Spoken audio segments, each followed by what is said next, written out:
Λοιπόν, σήμερα θα σας δείξω μια δημιουργία που έχω φτιάξει στον κήπο. Πάντα ήθελα να φτιάξω ένα χωριό με καταράκτη. Αυτό είναι το χωριό. Εδώ βλέπουμε, ξεκινάει από βάθα. Αυτή είναι η ξύρινη γέφυρα που πάει στη λίμνη. Το κιόσκι, φτιαγμένο στο χέρι. Η πέτρα από πάνω είναι φυσική πέτρα.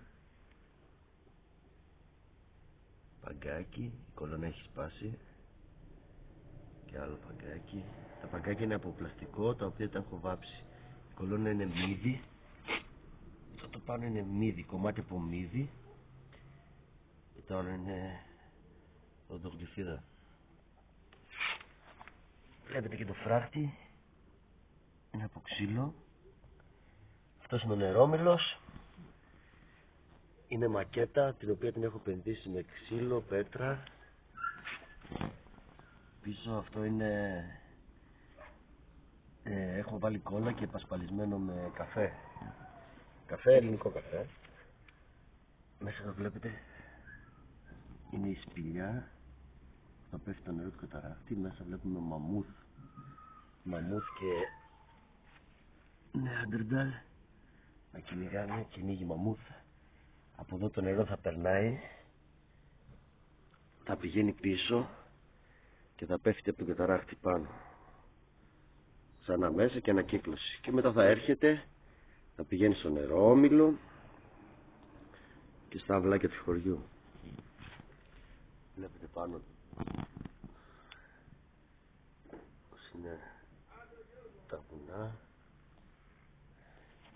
Εδώ συνεχίζουμε. Είναι ο δρόμος για το βουνό, για το χωριό. Εδώ είναι η σκάλα, ανεβαίνει. Ανεβαίνει.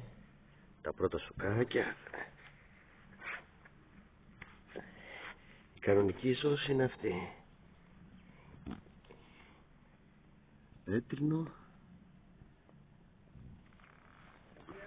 Κολλημένο. Εδώ είναι ο δρόμος που πηγαίνει προς τα πάνω, προς το χωριό. Εδώ θα μπει ένα σπιτάκι, δεύτερο σπιτάκι, τρίτο.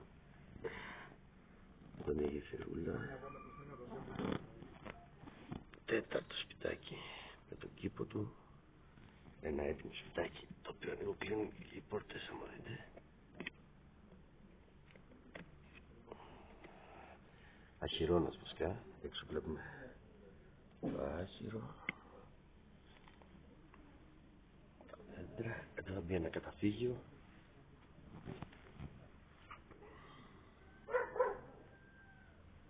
Ο περιηγητής περνάει από εδώ, περνάει απέναντι, κατεβαίνει τη σκάλα.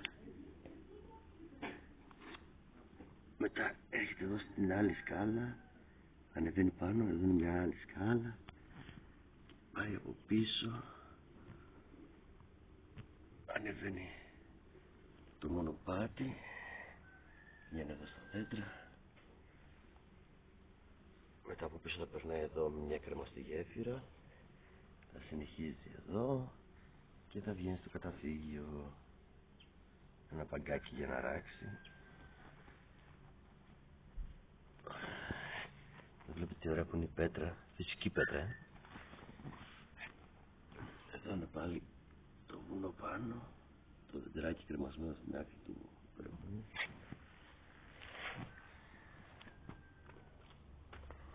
Εδώ βλέπουμε μια πλαϊνή όψη. Και αυτή είναι η δημιουργία μου. Ελπίζω να σας άρεσε.